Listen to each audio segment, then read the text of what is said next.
प्रधानमंत्री नरेंद्र मोदी थोड़ी देर में पश्चिम बंगाल की जलपाईगुड़ी में जनसभा को करेंगे संबोधित। मध्य प्रदेश के जबलपुर में भी प्रधानमंत्री आज शाम करेंगे रोड शो। प्रधानमंत्री ने बिहार के नवादा में चुनावी रैली को किया संबोधित। विपक्षी गठबंधन पर जमकर साधा निशाना। प्रधानमंत्री ने कहा, इंडी गठबंधन के नेताओं में पीएम पद का चेहरा बनने के लिए मची है खींचतान। भाजपा अध्यक्ष जेपी नड्डा तमिलनाडु के अरियालूर में जनसभा को संबोधित करने पहुंचे। गिनाई केंद्र सरकार की उपलब्धियां। राजस्थान के कोलायत में रक्षा मंत्री राजनाथ सिंह ने विजय संकल्प सभा कार्यक्रम में की शिरकत। पश्चिम बंगाल की मुख्यमंत्री ममता बनर्जी ने पुरुलिया में की जनसभा तो अधीर रंजन चौधरी ने बरहामपुर लोकसभा क्षेत्र में लोगों से की मुलाकात। शराब घोटाला मामले में दिल्ली मुख्यमंत्री अरविंद केजरीवाल की गिरफ्तारी के खिलाफ आम आदमी पार्टी के नेताओं कार्यकर्ताओं का सामूहिक उपवास। दिल्ली भाजपा ने शराब से शीश महल अभियान के तहत आपके खिलाफ किया प्रदर्शन। कहा, एक दिन के उपवास से उनके पापों का नहीं होने वाला पश्चाताप।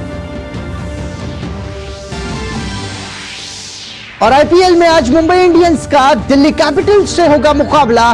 वहीं दूसरे मैच में लखनऊ सुपर जॉयंट्स की गुजरात टाइटंस से होगी भिड़ंत।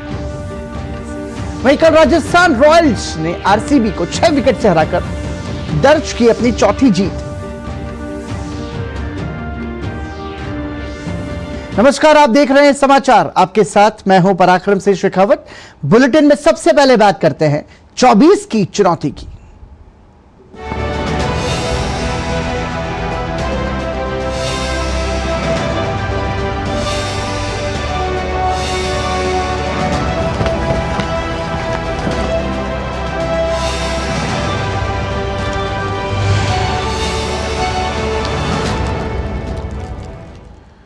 प्रधानमंत्री नरेंद्र मोदी ने बिहार के नवादा में विशाल जनसभा को संबोधित किया। प्रधानमंत्री ने मगध की धरती को नमन करते हुए कहा कि नवादा ने हमेशा भाजपा एनडीए को भरपूर आशीर्वाद दिया है। प्रधानमंत्री ने कहा कि जनता का उत्साह बता रहा है कि पूरे बिहार में एनडीए का परचम लहराने जा रहा है। प्रधानमंत्री ने कांग्रेस, राजद और इंडी गठबंधन पर करारा हमला बोला। प्रधानमंत्री ने बिहार में जंगल राज के दौरान महिलाओं की असुरक्षा की याद दिलाते हुए कहा कि एनडीए ने राज्य को उस स्थिति से बाहर निकाला है। प्रधानमंत्री ने कहा कि इंडी गठबंधन के पास न विजन है न ही विश्वसनीयता। प्रधानमंत्री ने कहा कि दिल्ली में जो लोग एक साथ खड़े होते हैं, अलग अलग राज्यों में वही एक दूसरे को गाली देते हैं। प्रधानमंत्री ने कहा कि पिछले 10 वर्षों में देश में जितना विकास हुआ उतना आजादी के बाद 6 दशक में नहीं हुआ था। प्रधानमंत्री ने कहा कि देश के लिए अभी तो और भी बहुत कुछ करना है। मोदी मौज करने के लिए नहीं पैदा हुआ है। मोदी मेहनत करने के लिए ही जन्मा है, और वो भी 140 करोड़ देशवासियों के लिए। अब तक बहुत हुआ है, बहुत किया है, लेकिन मोदी का मन तो यही कहता है कि ये तो अभी ट्रेलर है, इतने से हमें रुकना नहीं है। अभी तो गाड़ी टॉप गियर में ले जाना है, अभी तो रनवे पर है, नई ऊंचाइयों को पार करना है। प्रधानमंत्री ने मोदी की गारंटी पर प्रतिबंध लगाने के विपक्ष के बयान की आलोचना की। प्रधानमंत्री ने कांग्रेस अध्यक्ष मल्लिकार्जुन खड़गे के उस बयान पर भी कटाक्ष किया जिसमें उन्होंने 370 हटाने का जिक्र देश के अन्य हिस्सों में करने पर आपत्ति की थी। प्रधानमंत्री ने कहा कि जम्मू कश्मीर भारत का हिस्सा है और उसके लिए देश भर के जवानों ने बलिदान दिया है। प्रधानमंत्री ने इस बयान को टुकड़े टुकड़े वाली सोच बताया। प्रधानमंत्री ने कहा कि इंडी गठबंधन की मानसिकता सनातन विरोधी है। प्रधानमंत्री ने कांग्रेस के चुनावी घोषणा पत्र पर कटाक्ष करते हुए उसे तुष्टीकरण पत्र बताया। इंडी गठबंधन वाले सनातन धर्म को समाप्त करने की बात करते हैं। इंडी गठबंधन वाले भारत के एक और विभाजन करने की बात करते हैं। कांग्रेस पार्टी के नेता खुलेआम बयान दे रहे हैं कि वो दक्षिण भारत को अलग कर देंगे। 2 दिन पहले कांग्रेस ने जो अपना घोषणा पत्र जारी किया है उसमें भी मुस्लिम लीग के विचारों की छाप है। कांग्रेस ने घोषणा पत्र नहीं तुष्टीकरण पत्र जारी किया है। प्रधानमंत्री ने कहा कि उन्होंने देश को जो गारंटियां दी उन्हें पूरा भी किया। प्रधानमंत्री ने अयोध्या में भव्य राम मंदिर निर्माण का भी जिक्र किया। मोदी ने भारत को आंख दिखाने वालों को सबक सिखाने की गारंटी दी थी। नतीजा, जो भारत को आंख दिखाते थे अब वो आटे के लिए भटक रहे हैं। मोदी ने गारंटी दी थी कि अयोध्या में राम लला का भव्य मंदिर बनेगा।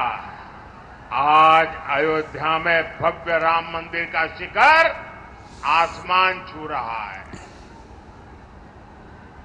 जो 500 वर्षों में नहीं हो पाया, जिस राम मंदिर के निर्माण को रोकने की कांग्रेस और आरजेडी ने बरसों तक कोशिश की, वो राम मंदिर बनकर तैयार हो गया। प्रधानमंत्री ने इंडी गठबंधन के नेताओं में पीएम पद का चेहरा बनने के लिए मची खींचतान पर भी कटाक्ष किया। मुझे कल दिल्ली में कुछ लोग बता रहे थे, क्योंकि मैं देख रहा हूं कि ये इंडी गठबंधन इस चुनाव के मैदान में कहीं नजर नहीं आ रहा, उनके नेता नहीं आ रहे हैं। तो मैंने जरा पूछताछ की, मैंने कहा भाई मामला क्या है, ठंडे पड़े हो। वैसे उनके एक नेता ने बयान भी कर दिया कि हमारे लोग बहुत सुस्त है, ठंडे है, कुछ करना नहीं चाहते। तो उन्होंने कहा कि इंडी गठबंधन के वरिष्ठ नेतागिरी में पिछले 15 दिन से बहुत तूफान चल रहा है। तो मैंने कहा क्या तूफान चल रहा है भाई? बोले उनके एक नेता ने हट पकड़ करके बैठे हैं कि जब तक इंडी गठबंधन उन्हें प्रधानमंत्री का उम्मीदवार घोषित नहीं करेगा, वो एक भी चुनाव प्रचार में नहीं जाएंगे। अब ये हाल है उनका, वो बता नहीं पा रहे हैं उनका नेता कौन है, और वो अंदर अंदर लड़ रहे हैं। और इंडी गठबंधन वाले कहते हैं कि भाई अभी नहीं, चुनाव नतीजे आने के बाद तय करेंगे। अब वो अड़ करके बैठ गए हैं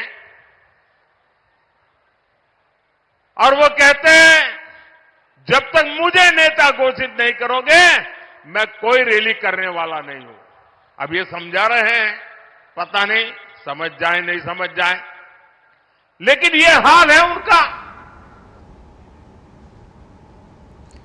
बिहार के नवादा में सार्वजनिक रैली को संबोधित करते हुए मुख्यमंत्री नीतीश कुमार ने जनता से पिछले वर्षों में हुए विकास की चर्चा की। नीतीश कुमार ने कहा कि केंद्र की मोदी सरकार से बिहार की उन्नति के लिए लगातार सहयोग मिला है और आगे भी बिहार को विकास के नए मुकाम तक पहुंचाने के लिए काम होता रहेगा। केंद्र का कितना ज्यादा सहयोग मिल रहा, हर प्रकार का सहयोग केंद्र के सरकार से जिसकी हम लोगों ने चर्चा की। कितने जगहों पर सड़कों का बहुत तरह का काम, अनेक तरह का काम किया जा रहा। तो इसीलिए इन सब चीजों को याद करिए। आदरणीय प्रधानमंत्री जी जो काम करवाते हैं पूरे देश में और बिहार में, उसको याद करिए। हम सब लोग मिलकर के बिहार में जो काम कर रहे हैं। और आप आइए सीधा रुख करते हैं प्रधानमंत्री नरेंद्र मोदी का जलपाईगुड़ी से। नहीं पा रहे हैं, लेकिन आपके आशीर्वाद मुझे मिल रहे हैं, आपका प्यार मुझे मिल रहा है, और ये उत्साह उमंग, शायद ऐसी सभा, इतना विराट दृश्य, ये तो बहुत बड़े आशीर्वाद है आपके। साथियों, विकसित भारत के सपने को पूरा करने के लिए मेरा भी हर पल, हर क्षण देश के लिए है। और इसलिए 24/7 मैं 2047 के लिए काम कर रहा हूं। 24/7 फॉर 2047 ये हम सबका संकल्प है और मेरा विश्वास है हम सब मिलकर विकसित भारत जरूर बनाएंगे। साथियों, एनडीए सरकार के 10 वर्ष गरीब एसटी, एसटी परिवार, माताओं बहनों के जीवन को आसान बनाने के रहे हैं। आप याद कीजिए, जिन करोड़ों गरीबों के पास बिजली, पानी, गैस कनेक्शन नहीं था, उसमें बड़ी संख्या में हमारे एससी, एसटी परिवार थे। शौचालय ना होने से हमारे एससी, एसटी समाज की महिलाओं को सबसे ज्यादा परेशानी होती थी। सरकार की योजनाओं में भ्रष्टाचार का सबसे बड़ा नुकसान एससी, एसटी परिवारों को उठाना पड़ता था। साथियों, आपने मुझे आशीर्वाद दिया और मैंने हालात बदलने का संकल्प लिया। हमने वंचितों को वरीयता दी। 2014 में बीजेपी सरकार बनी तो हमने एक दलित राष्ट्रपति देश को दिए। 2019 में बीजेपी सरकार बनी तो देश को पहली महिला आदिवासी राष्ट्रपति मिली।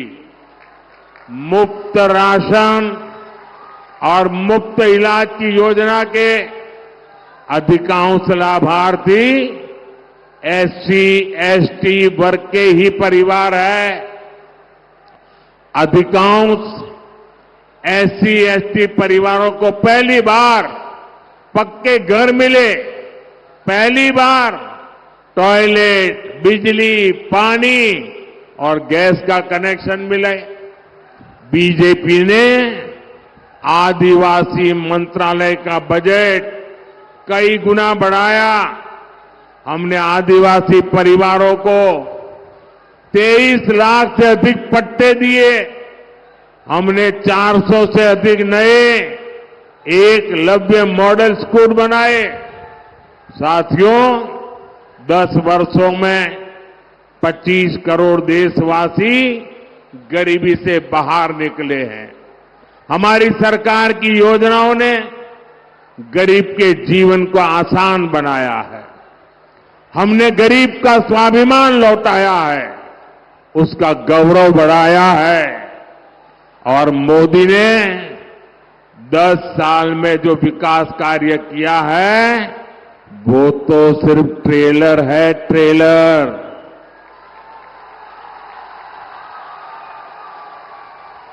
10 বছর যা হলো ওটা শুধু ट्रेलर ছিল।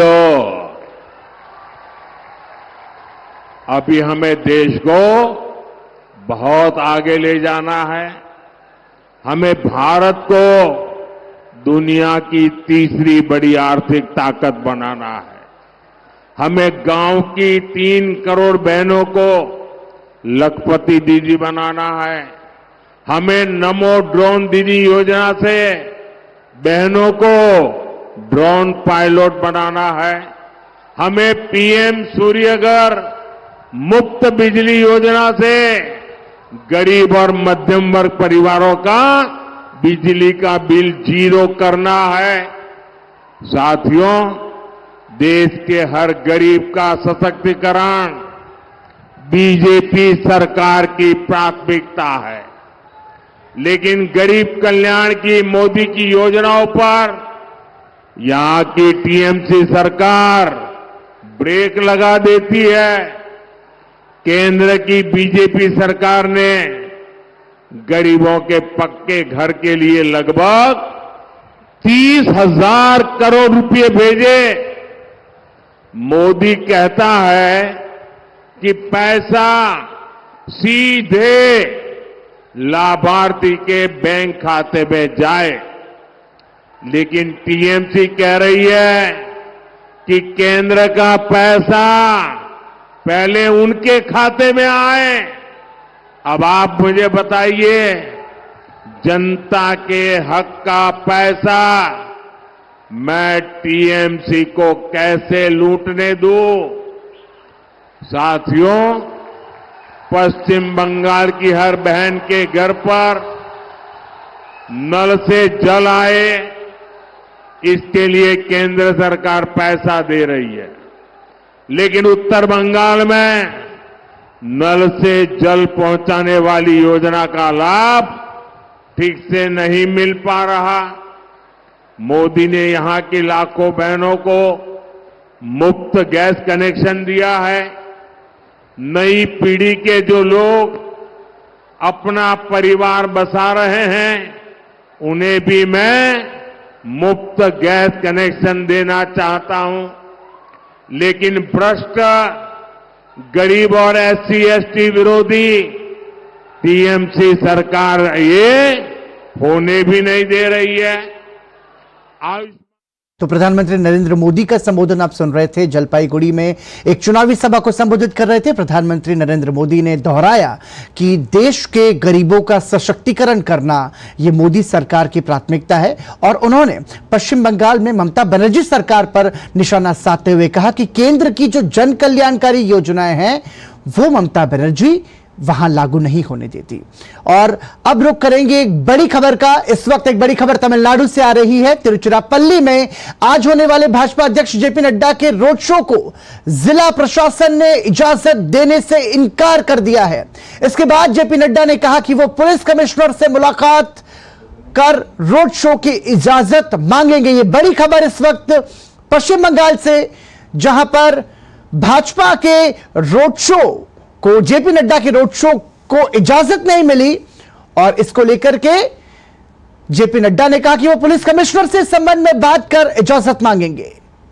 जेपी नड्डा का रोड शो होना था जिससे इजाजत नहीं दी गई, और पश्चिम बंगाल की जो सियासत है उसका असली चेहरा भी तिरुचिरापल्ली, माफ कीजिएगा, तिरुचिरापल्ली में जो रोड शो होना था उसे इजाजत नहीं दी गई। इस पर जेपी नड्डा का कहना है कि वो कमिश्नर से बात करके, पुलिस कमिश्नर से मुलाकात करेंगे और रोड शो की इजाजत मांगेंगे।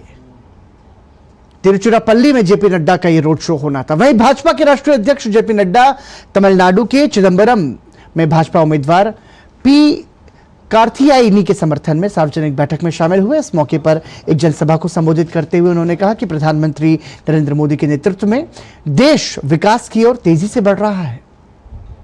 Under the dynamic leadership of Prime Minister Narendra Modi ji, the country has taken a long leap in development. You will be happy to note that India in 2019 was the 11th economic power in the world.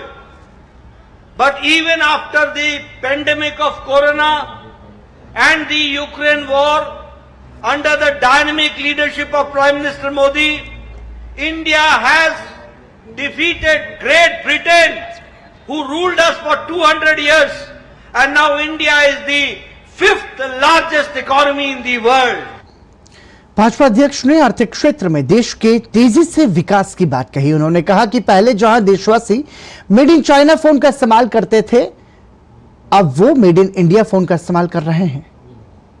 In electronics, our production and exports has increased by 6 times.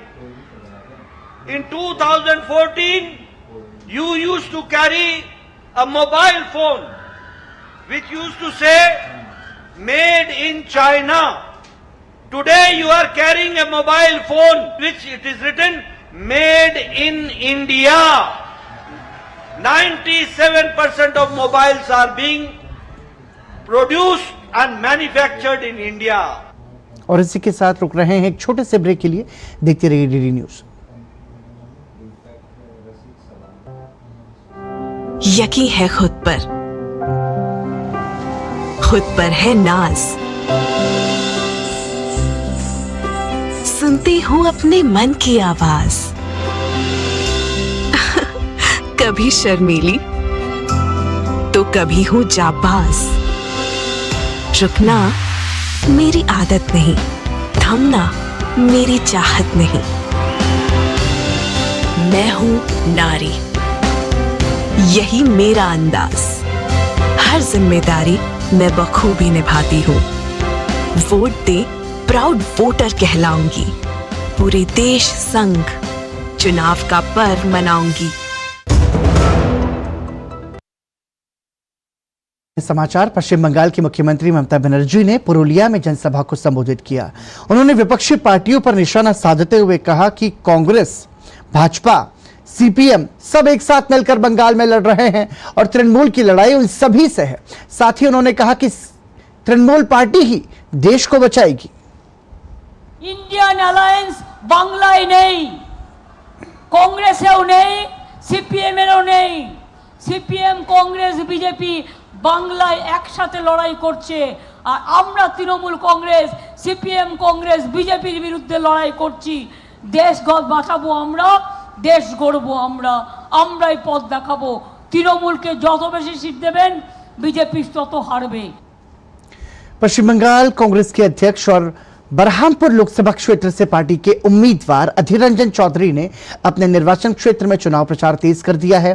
उन्होंने आज अपने क्षेत्र में जाकर लोगों से मुलाकात की, एक और रैली भी निकाली। बरहामपुर लोकसभा क्षेत्र से इस बार कड़ी टक्कर मिलने की उम्मीद है। तृणमूल कांग्रेस ने पूर्व क्रिकेटर यूसुफ पठान को इस सीट से मैदान में उतारा है और भाजपा के प्रवक्ता सुधांशु त्रिवेदी ने कांग्रेस पर निशाना साधा है। सुधांशु त्रिवेदी ने कांग्रेस अध्यक्ष मल्लिकार्जुन खड़गे के धारा 370 पर दिए गए बयान की निंदा करते हुए कहा कि कांग्रेस क्षेत्रीय ताकतों का समूह है जो राष्ट्रीय दल होने का दावा करती हैं और खड़गे के इस बयान से उनका यह दावा भी खारिज होता है। कांग्रेस के अध्यक्ष श्री मल्लिकार्जुन खड़गे जी राजस्थान में ये बोलते हैं कि धारा 370 हटने से यहां कौन सा फर्क पड़ता है, ये क्यों बोलते हैं। अर्थात राष्ट्र की एकता और अखंडता के साथ कितना अन्याय किया जा सकता है वो इससे साफ हो जाता है। यदि कोई पार्टी ये कहे कि कश्मीर के इंटीग्रेशन से किसी दूसरे राज्य में क्या फर्क पड़ता है, इससे बहुत साफ हो गया राष्ट्र की एकता और अखंडता के प्रति जो हम लोगों को सबको शपथ दिलाई जाती है, उस शपथ के प्रति आपके मन में श्रद्धा नहीं है। और अब ये पार्टी अपने को ये कह सकती है this is a कॉन्ग्लोमरेशन of the regional forces, यानी क्षेत्रीय ताकतों का एक समूह जो राष्ट्रीय दल होने का दावा अपने आप खारिज हो जाता। दिल्ली की शिक्षा मंत्री आतिशी ने चुनाव आयोग पर निशाना साधते हुए कहा कि जिस चुनाव आयोग का काम फ्री और फेयर इलेक्शंस करवाना है वो केवल भाजपा का हथियार बनकर रह गई है। जब भारतीय जनता पार्टी आम आदमी पार्टी के खिलाफ शिकायत करती है तो चुनाव आयोग 12 घंटे के अंदर अंदर नोटिस भेजता है, लेकिन जब भारतीय जनता पार्टी के खिलाफ होती है शिकायत चुनाव आयोग में तो 48 घंटे बीतने के बाद भी चुनाव आयोग की तरफ से कोई भी नोटिस नहीं निकलता है। आज ये देश के लिए चिंता का विषय है कि चुनाव आयोग जिसका काम है फ्री एंड फेयर इलेक्शंस कराना, चुनाव आयोग जिसका काम है नॉन पार्टिजन होना, रूलिंग पार्टी के करीबी ना होना, आज वो सिर्फ भारतीय जनता पार्टी के एक हथियार का काम करने लग गए हैं। राजस्थान में लोकसभा चुनाव के लिए कांग्रेस की कैंपेन टीम तैयार हो गई है। इसमें पूर्व मुख्यमंत्री अशोक गहलोत और पूर्व उप मुख्यमंत्री सचिन पायलट समेत 32 नेताओं के नाम शामिल हैं। गहलोत को Congress campaign committee PCC Rajasthan का चेयरमैन बनाया गया है। राजस्थान की सभी 25 सीटों पर लोकसभा चुनाव 2 चरणों में कराए जाएंगे। पहले चरण का चुनाव 19 अप्रैल को होगा। इस चरण में 12 सीटों पर चुनाव होंगे। इनमें श्रीगंगानगर, बीकानेर, चूरू, झुंझुनू, सीकर, जयपुर और जयपुर ग्रामीण के अलावा अलवर, भरतपुर और करौली, धौलपुर के साथ नागौर लोकसभा सीट पर मतदान होंगे। इसी प्रकार दूसरे चरण में 26 अप्रैल को राज्य के बाकी 13 सीटों के लिए मतदान कराए जाएंगे। प्रधानमंत्री नरेंद्र मोदी छत्तीसगढ़ के आमाबाल में सोमवार को एक जनसभा को संबोधित करेंगे। विश्व प्रसिद्ध बस्तर दशहरा पर्व में इस गांव का खासा महत्व है। प्रधानमंत्री मोदी की सभा को लेकर लोगों में खासा उत्साह है। 3 विधानसभा क्षेत्रों से जुड़े छोटे आमाबाल गांव में होने वाली इस जनसभा में दंतेवाड़ा, कोंटा और बीजापुर से लोग आएंगे। बड़ी संख्या में लोगों के आने की संभावना को देखते हुए यहां सुरक्षा की पुख्ता तैयारी चल रही है। वीआईपी विजिट्स और प्रस्तावित है उसको, और किस तरीके से हम उसको सेफली उसको एग्जीक्यूट कर सकता है उसके लिए संबंधित सिक्योरिटी एजेंसी से भी लगातार कोऑर्डिनेशन की जा रही है। और इसके लिए आवश्यकता अनुसार जो 3 कॉर्डन सिक्योरिटी अरेंजमेंट्स है उसके लेकर भी पूरा व्यवस्था की जा रही है। पर्याप्त बल ऑलरेडी हमारे पास है। उसके अलावा जो पुलिस मुख्यालय से भी हम बल आवंटन हुआ है उसके लेकर सभी प्रकार का जो सिक्योरिटी अरेंजमेंट्स की जा रही है। देश में लोकतंत्र के महापर्व की तैयारियां जोर शोर से चल रही है। आगामी 19 अप्रैल को देश में जिन लोकसभा सीटों पर मतदान होगा उनमें मुरादाबाद भी शामिल है। चुनाव आयोग के आह्वान पर मुरादाबाद में स्कूल के बच्चों ने रेत कला, फेस पेंट और चित्र बनाकर लोगों को मतदान के लिए प्रेरित किया। बच्चों ने रेत पर चुनाव से जुड़े अलग अलग चिन्हों की चित्रकारी की। मतदान का पर्व देश का गर्व और मतदान हमारा अधिकार जैसे स्लोगन के साथ लोगों से वोट डालने की अपील की गई। कार्यक्रम में हिस्सा लेने वाले बच्चों ने कहा कि उनके क्षेत्र में 19 अप्रैल को मतदान होना है, इसलिए उन्होंने 19 मीटर लंबी पेंटिंग बनाई है।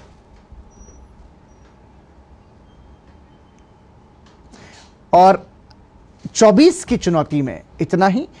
और अब बढ़ते हैं आगे, रुक करते हैं कुछ और खबरों का।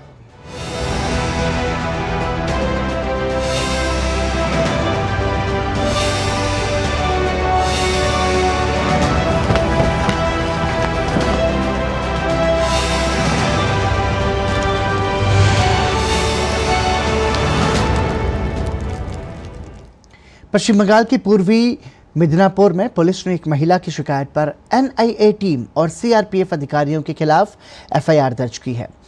एफआईआर के आरोप लगाया गया कि उक्त अधिकारियों ने महिला और उनके पति के साथ मारपीट की। भूपति नगर थाने में आईपीसी की धारा 325, 34, 354, 354B, 427, 448, 509 के तहत मामला दर्ज किया गया है।